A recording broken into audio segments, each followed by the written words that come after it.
Welcome to the Organic Chemistry Podcast, Dr. Brian Lloyd's scribblecast of organic chemistry lectures and solutions to homework problems.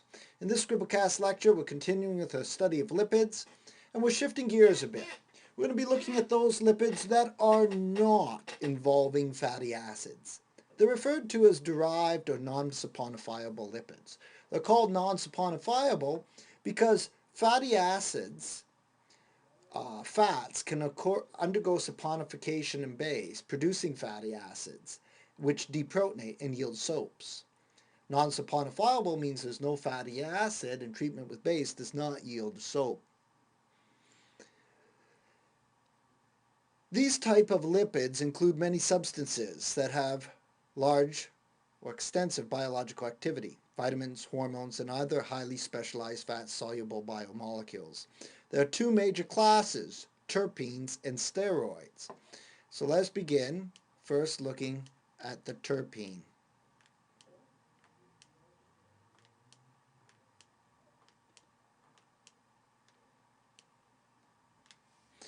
Terpenes are constructed from multiples of isoprene.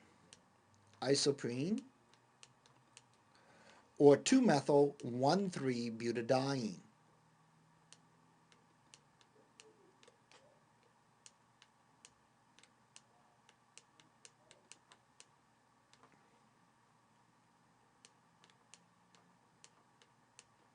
So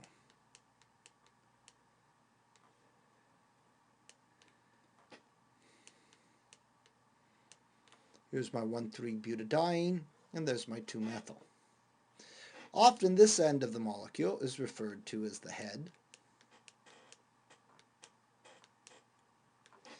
and this end of the molecule is referred to as the tail.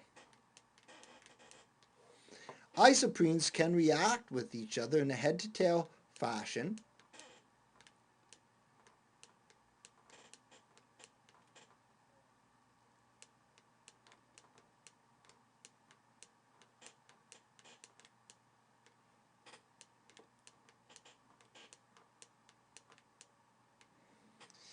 And if you react two of these together,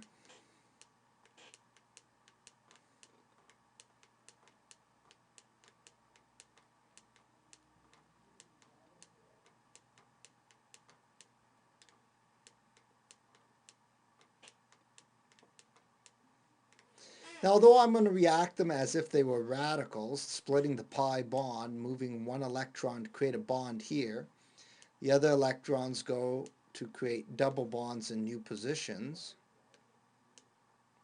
We'll move this electron out here and combine it with a hydroxyl radical. And this electron here will combine with a hydrogen radical.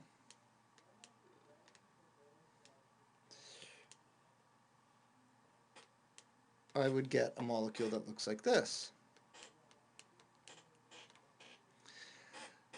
Now, isoprene itself is not a terpene, but a building block for terpenes.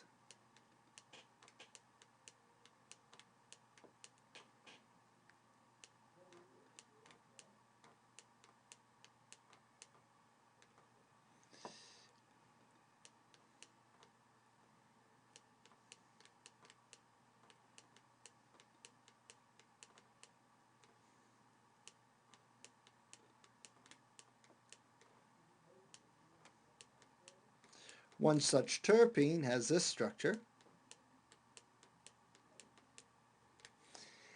and a line formula could be drawn as follows.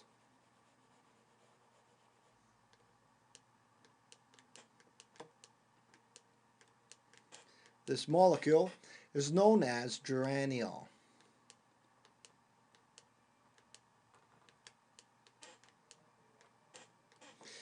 It is a linear monoterpene found in roses.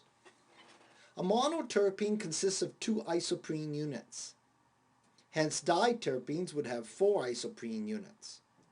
Since isoprene consists of 5 carbons, a monoterpene has 10 carbons and a diterpene has 20. If you use 3 isoprenes, you make a sesquiterpene. So let's summarize. Geraniol is an example of a linear monoterpene. It's found in roses. Monoterpenes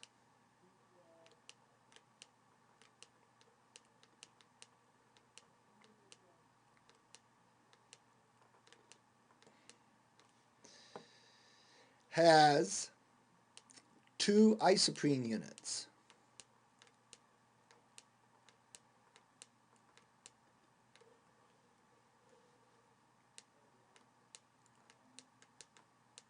So the number of isoprene units, 2. And number of carbons, 10. Diterpenes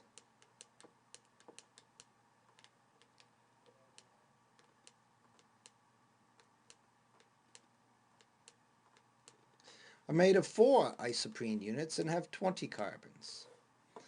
Triterpenes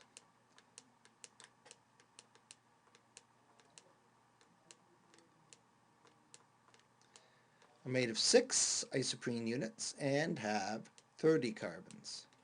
And lastly, tetraterpenes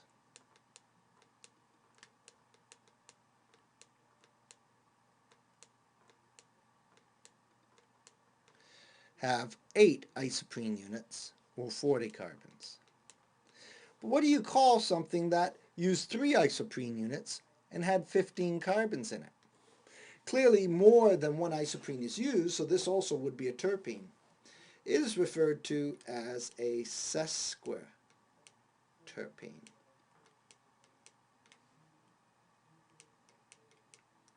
Sesquiterpenes are made up of 3 isoprene units and 15 carbon.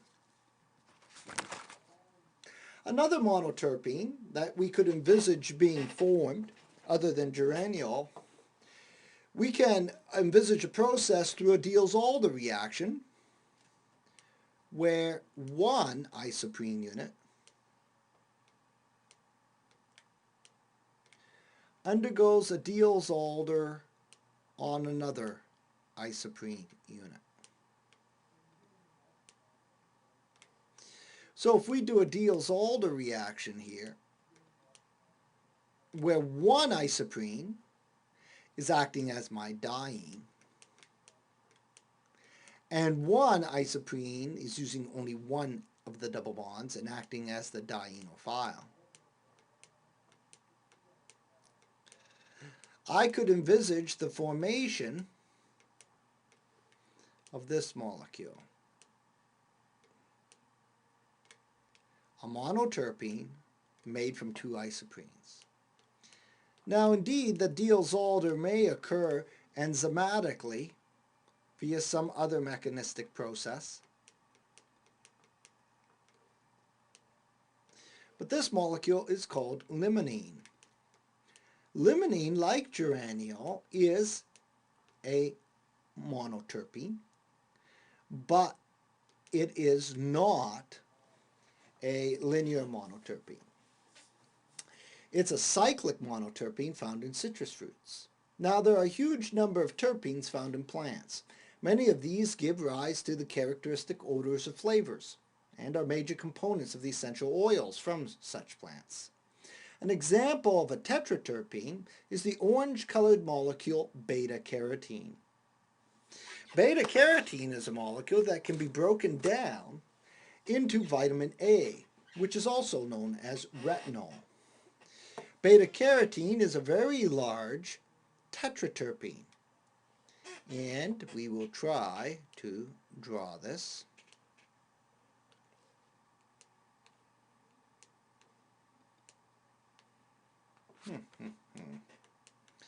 So there we go. Rather complicated molecule called beta-carotene. When cleaved, beta-carotene can generate 2 molecules of vitamin A. Vitamin A has this structure.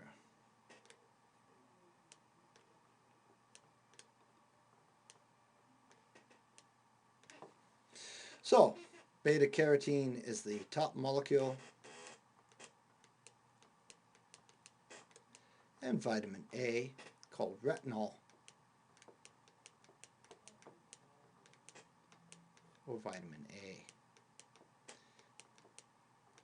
Now there are other carotenes which just vary slightly in structure from beta-carotene. Alpha-Carotene varies the position of a double bond. This double bond right here is over here in alpha-carotene. So if I shift the double bond thusly, I have alpha-carotene. If I break this bond and put a double bond here and here, I have what is called gamma-carotene. Alpha and gamma-carotenes can generate one molecule of retinol. Only beta-carotene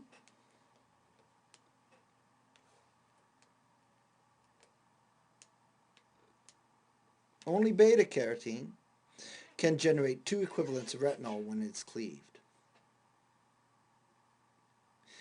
Now, in animals, the enzymatic cleavage of beta-carotene is the chief natural source of vitamin A. Plants don't contain vitamin A, but they do contain the carotenes. Vitamin A is the basic precursor to the formation of what we know as vision, the process that allows the rods in the eye to provide what we know as black and white vision. Now, the rod cells in the eye are those responsible for black and white vision. The cone cells in the eye give us colored vision. Essentially, the first step in vision is beta-carotene obtained in the diet being cleaved to retinol. Now, retinol gets oxidized. I don't have room to draw all of the chemical reactions, so I'm going to just modify it. And you would provide the description that I'm giving. Beta-carotene obtained in the diet is cleaved at its central carbon to provide vitamin A, or retinol. Vitamin A, or retinol, is then oxidized to the aldehyde and becomes retinal. Okay, so our vitamin A is oxidized to the molecule retinal.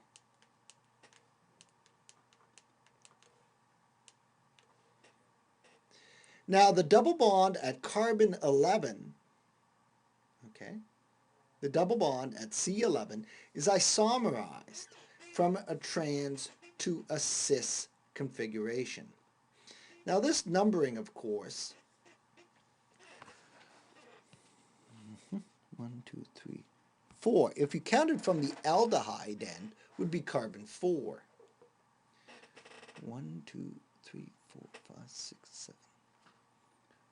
1, 2, 3, 4, 5, 6, 7, 8, 9, 10, 11. The numbering that I'm referring to actually starts here, from where the terpenes linked up. So 1, 2, 3, 4, 5, 6, 7, 8, 9, 10, 11. It is at this position that we switch from trans to a cis configuration. Let's try drawing that. I will erase my large carotene here, if I can.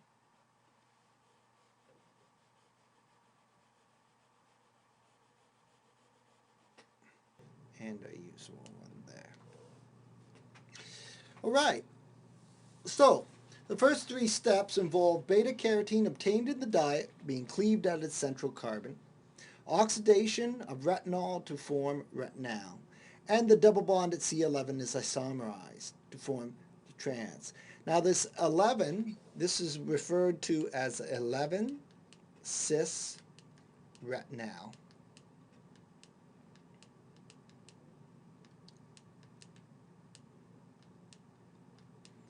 Combines, okay, with a protein opsin to form through an imine linkage, and becomes 11 cis retinal and opsin, which is called rhodopsin.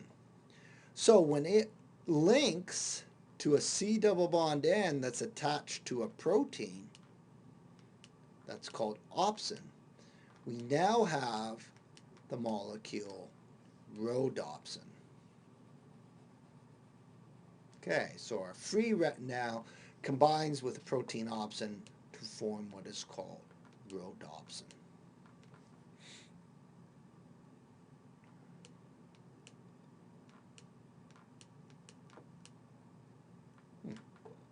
Very good. Now, rhodopsin. What happens next? Well, rhodopsin can absorb a photon of light. This causes, when light is absorbed, I'll use H nu, is absorbed, the cis at double bond C11 undergoes a photochemical transformation back to a trans. In other words, I now have this guy.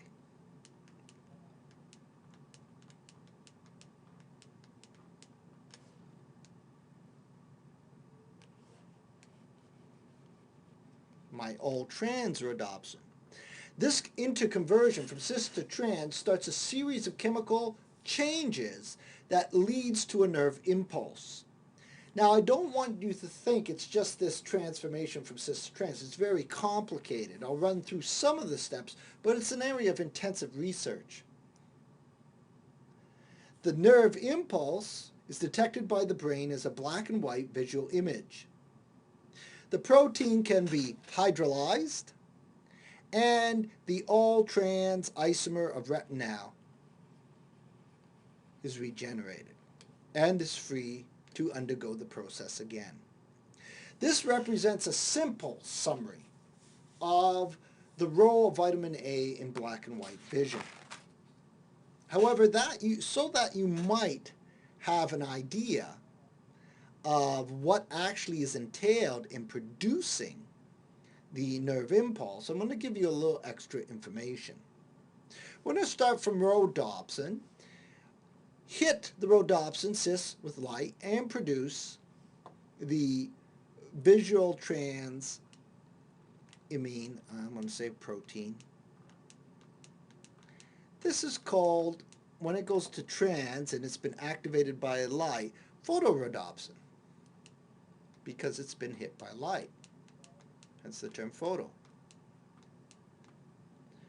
Now, photorhodopsin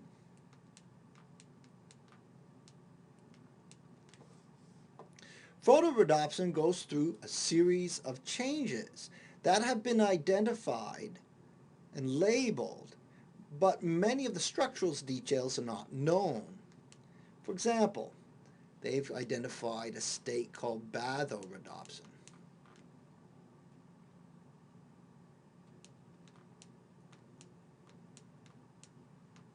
Now, these could be excited state changes, they could be electronics changes, there may even be structural changes that are fleetingly occurring between cis and trans isomers.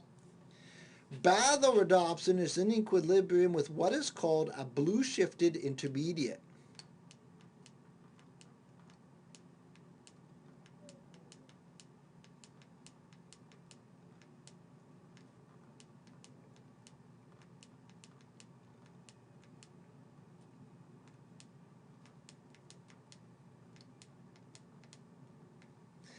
The blue-shifted intermediate apparently converts to what is called luma-rhodopsin.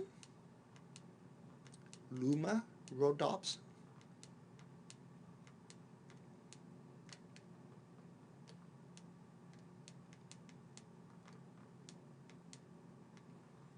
Luma-rhodopsin converts to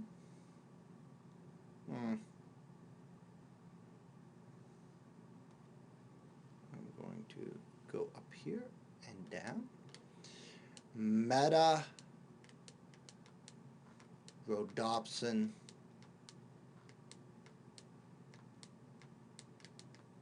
1. And that guy converts to meta-rhodopsin 2.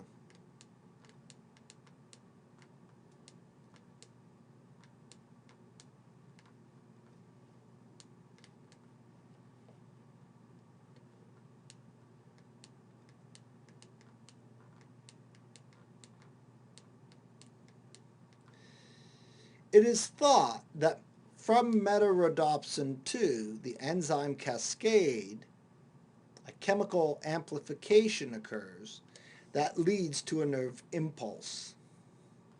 And then several steps afterwards, we're back to the all-trans retinol.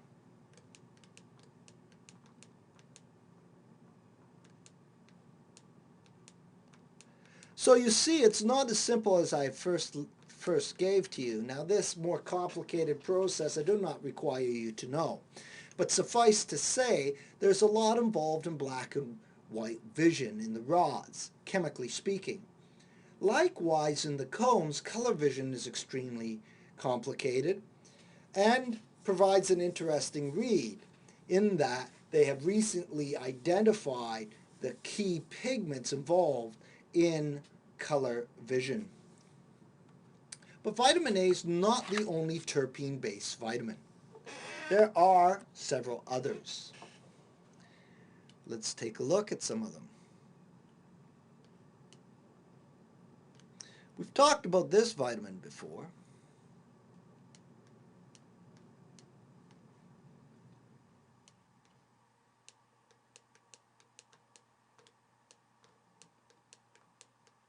Molecule you see here is known as vitamin E.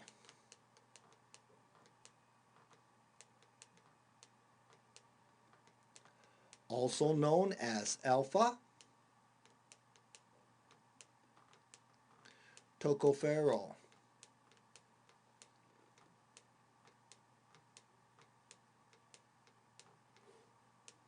Vitamin E, or alpha-tocopherol, is considered to play a role as an oxidant, an antioxidant. The phenolic group is potentially a radical trap. We've talked about this last semester when we looked at alcohol chemistry and we looked at free radical reactions. If we pull the H off and produce an oxygen radical, that radical is delocalized into the aromatic ring. It is thought that vitamin E functions in the body as an antioxidant. And as such, it may play a role in inhibiting oxidizing processes, such as the precipitation of cholesterol in the bloodstream, or the initiation of cancer. As a result, vitamin E is thought to have anti-cancer and potentially helps the condition of the arteries and the heart in preventing atherosclerosis. However, recent studies have shown that apparently very large megadoses above 400 international units have potential for causing more harm than good. It's known that fat-soluble vitamins do have toxic limits. You can take too much of them, so you must be careful. Another vitamin based on terpenes, very similar in structure to vitamin E in that it has two fused rings,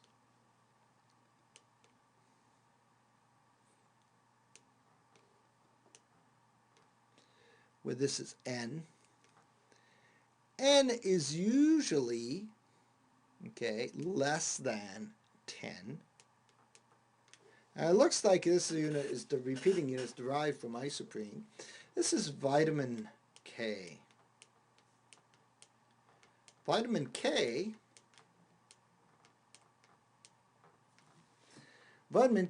is required for blood clotting. Another vitamin, very related to the next class of compounds we're going to look at in its structure and shape. It's very steroid-like. It's this one.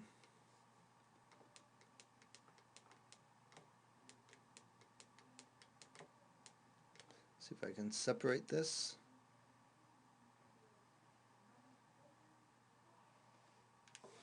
Okay.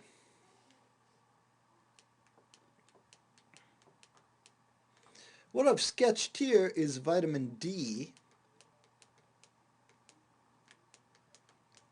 I apologize for the crude drawing. Vitamin D is required for normal bone and teeth development.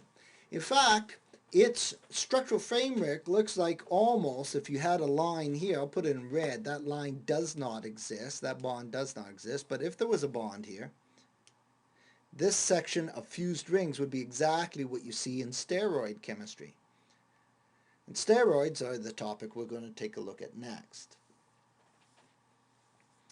Alright, so vitamin A, vitamin E, vitamin K, vitamin D are all examples of fat-soluble, lipid-based, terpene-based vitamins. Vitamin D is required for normal bone and teeth development. Okay, next Scribblecast lecture, we're going to take a look at steroids.